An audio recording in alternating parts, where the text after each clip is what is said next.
ప్రభు పేరిట అందరికీ వందనాలండి. అందరికీ క్రిస్మస్ శుభాకాంక్షలు తెలియజేస్తున్నాను. ఈ సమయంలో మరి మత్తయి సువార్త 18 నుంచి 22 వరకు నేను చదువుతాను. మీరు భాగాల్ని ఒకసారి చూడండి. యేసుక్రీస్తు జననము విధము ఎట్లదనగా, ఆయన తల్లి అయిన మరియ యోసేపునకు ప్రదానము చేయబడిన తరువాత వారేకము కాకమునుపు ఆమె పరిశుద్ధాత్మను గర్భవతిగా ఉండెను. ఆమె భర్త అయిన యోసేపు నీతిమంతుడై ఉండి ఆమెను అవమానపరచునొల్లక రహస్యముగా ఆమెను విడనాడి ఉద్దేశించెను. అతడు ఈ సంగతులను గూర్చి ఆలోచించుకొనుచుండగా, ఇదిగో ప్రభుదూత స్వప్నమందు అతనికి ప్రత్యక్షమై, దావీదు కుమారుడైన యోసేపు, నీ భార్య అయిన మరియను చేర్చుకొనుటకు భయపడకుము. ఆమె గర్భము ధరించినది పరిశుద్ధాత్మ వలన కలిగినది. ఆమె యొక్క కుమారుని కనును తన ప్రజలను వారి పాపముల నుండి ఆయనే రక్షించును.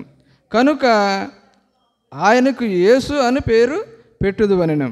ఇదిగో కన్యక గర్భవతి అయి కుమారుని కనును, ఆయనకు ఇమ్మానుయేలను పేరు పెట్టుదురు. చాలండి. నేను వాక్యం పెద్దగా చెప్పను, కానీ క్రిస్మస్ అంటే మన అందరికీ తెలిసిందేంటి? క్రిస్మస్ అంటే క్రీస్తును ఆరాధించడం. మనం క్రీస్తును క్రిస్మస్ రోజున ఆరాధిస్తున్నామా? ఎళ్ళవేళ్ళ ఆరాధిస్తున్నాం. అయితే ఈ క్రీస్తు జననము, ఈ క్రిస్మస్ అనేది ప్రపంచవ్యాప్తంగా నవంబరు, డిసెంబరు, జనవరి 3 నెలల్లో జరుపుకుంటూనే ఉంటారు. ఎక్కడ? ప్రపంచమంతా. కొన్ని దేశాలు దేవుడు లేడనే దేశాలు కూడా ఉన్నాయి. చైనా, రష్యా ఇవన్నీ కమ్యూనిస్ట్ దేశాలు. కానీ అక్కడ కూడా క్రీస్తు జననాన్ని, క్రిస్మస్ని ఘనంగా జరుపుకుంటున్నారు. అంటే ప్రపంచంలో అన్ని దేశాలలో జరిగే పండగ ఏదో ఉందంటే క్రీస్తు జననం, అదే క్రిస్మస్. మన దేశంలో చూసినట్లయితే కొన్ని పండుగలు కొన్ని ప్రాంతాలకే పరిమితమై ఉంటాయి. కొన్ని పండుగలు కొన్ని ప్రాంతాలు, నార్త్లో చేసుకునే పండుగలు మన సౌత్లో కొంతమంది చేసుకోరు. మన సౌత్లో చేసుకున్న పండుగలు నార్త్లో చేసుకోరు.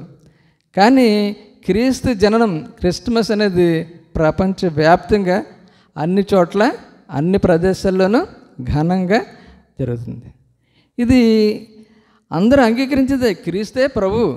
మనం ఆరాధించేది ఏంటంటే క్రీస్తే ప్రభు అని మనం ఒప్పుకుంటున్నాం. అది అన్యులు కూడా తెలిసిన, క్రీస్తే ప్రభు అని తెలిసిన వాళ్ళు కొంత అవగాహన రాహిత్యం వలన వాళ్ళ క్రిస్మస్ రోజునే ప్రార్థనలు చేయడం, ఎవరన్నా ప్రార్థనకి క్రిస్మస్కి రమ్మంటే స్నేహితుల ద్వారా వెళ్ళటం జరుగుతుంది. కానీ అందరికీ ప్రభు క్రీస్తు. ఇక్కడ ఈ భాగంలో యేసేపు గురించి వ్రాయబడింది. మీకు నేను చెప్పవలసిన అవసరం లేదు. కానీ 21వ వచనం, ఆమె యొక్క కుమారుని కనును తన ప్రజలను వారి పాపముల నుండి ఆయనే రక్షించును. కనుక ఆయనకు యేసు అని పేరు పెట్టదు. ఎందుకు వచ్చాడంటే ఆయన ఎందుకు రావాలంటే, పోయిన మహిమను, ఆదాము ద్వారా కోల్పోయిన మహిమను మరలా పొందటానికి యేసు ప్రభు మనలను మన పాపముల నుండి రక్షించడానికి ఈ లోకానికి వచ్చినట్లుగా చూస్తుంటాం. ఏమంటారు ఇక్కడ? తన ప్రజలను వారి పాపముల నుండి ఆయనే రక్షించిన కనుక ఆయనకు యేసు అని పేరు పెట్టుదును. ఇదిగో కన్యక గర్భవతి కుమారుని కనును, ఆయనకు ఇమ్మానుయేలను పేరు పెట్టు. ఇమ్మానుయేలను పదానికి భాషాంతరం ఏంటంటే దేవుడు మనకు తోడై ఉన్నాడు. దేవుడు మనకు తోడై ఉన్నాడు. ఆ పదము, ఆ మాటను మనం జ్ఞాపకం. దేవుడు మనకు తోడై ఉండటానికి ఈ లోకానికి శరీరధారిగా వచ్చినట్లుగా చూస్తుంటాం. అలాగే ఇందాక గ్రేస్ చదివింది కదా ఒక భాగం. ఇదిగో భయపడుకుడి, ఇదిగో ప్రజలందరికీ కలగబోవు మహా సంతోషకరమైన సువర్తమానం నీకు తెలియజేస్తున్నా. అది సంతోషకరం అన్నమాట. క్రిస్మస్ అంటేనే సంతోషం. ఎంత సంతోషం అంటే, ఎందుకంటే గొల్లలు ఎవరు విద్యావంతులు కాదు, అయినను వారు వాళ్ళ మందను వదిలిపెట్టి ప్రభు దగ్గరికి వెళ్ళి ఆరాధించినట్లుగా మనం చూస్తుంటాం. మనం ఏ స్థితిలో ఉన్న ఒకసారి గమనించాలి. సంతోషం 122వ దావీదు కీర్తన ఒకసారి చదివినట్లయితే దావీదు గారి అనుభవం ఉంటుంది. ఆ సంతోషం మనకి ఎక్కడ దొరుకుద్ది? యేసు వద్దనే సంతోషం. అక్కడికి మనం వెళ్ళాలి. అది 122వ దావీదు కీర్తన నేను చదివి వినిపిస్తాను. 122వ దావీదు కీర్తన పేజీ నెంబర్ 520. యెహోవా మందిరముకి వెళ్ళుదమని జనులు నాతో అనినప్పుడు నేను సంతోషించితిని. ఎవరన్నారు? ఇది దావీదు గారు అంటున్నారు. ఆయన వెళుతున్నారు. యెహోవా మందిరముకి వెళ్ళుదామని జనులు నాతో అనినప్పుడు నేను సంతోషించితిని. యెరూషలేమా, మా పాదములు నీ గుమ్మములో నిలుచుచున్నవి. నా పాదాలు అన్నారా, మా పాదాలు అన్నారా? మా పాదాలు అన్నారు. మా పాదాలు అంటే కుటుంబం అంతా ఎక్కడ ఉండాలి? మందిరంలో ఉండాలి. దేవుని మందిరంలో కుటుంబం అంతా ఉండాలి. అది సంతోషం. ఏమంటున్నాడైనా? యెహోవా మందిరంలోకి వెళ్ళుదామని జనులు నాతో అనినప్పుడు నేను సంతోషించితిని. యెరూషలేమా, మా పాదములు నీ గుమ్మములో నిలుచుచున్నవి. 6వ వచనంలో ఒక మాట అంటుంది. దావీదు ఏమంటాడంటే, యెరూషలేము యొక్క క్షేమము కొరకు ప్రార్థన చేయడి. యెరూషలేమా, నిన్ను ప్రేమించేవారు వర్ధిల్లురు. మందిరాన్ని ప్రేమించేవాళ్ళట వర్ధిల్లుతారట. ఎందుకంటే మందిరం గురించి మనం ప్రార్థన చేయాలి. మందిరం గురించి సంఘాన్ని గురించి మనం ప్రార్థన చేయాలి. సంఘాన్ని ప్రేమిస్తే మనం వర్ధిల్లుతాం.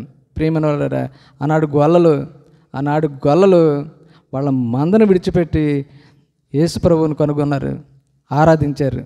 అట్టి భావన, ఆలోచన మనం కూడా కలిగి ఉండాలి. ఆదివారం వస్తే ప్రార్థనకు రావాలి, మందిరానికి రావాలి, టయానికి రావాలి, వచ్చి దేవుని ఆరాధించే బదులమై ఉన్నాం. ఈనాడు ప్రపంచమంతా క్రీస్తు జన్మదిన వేడుకలు అద్భుతమైన రీతిలో జరుగుతుంది. ఎందుకంటే క్రిస్మస్ పండుగ రోజునట ప్రపంచమంతా పెద్ద బిజినెస్ జరుగుతట. వ్యాపారం, బట్టల వ్యాపారం, నగలు, అనేక వ్యాపారాలు జరుగుతాయి.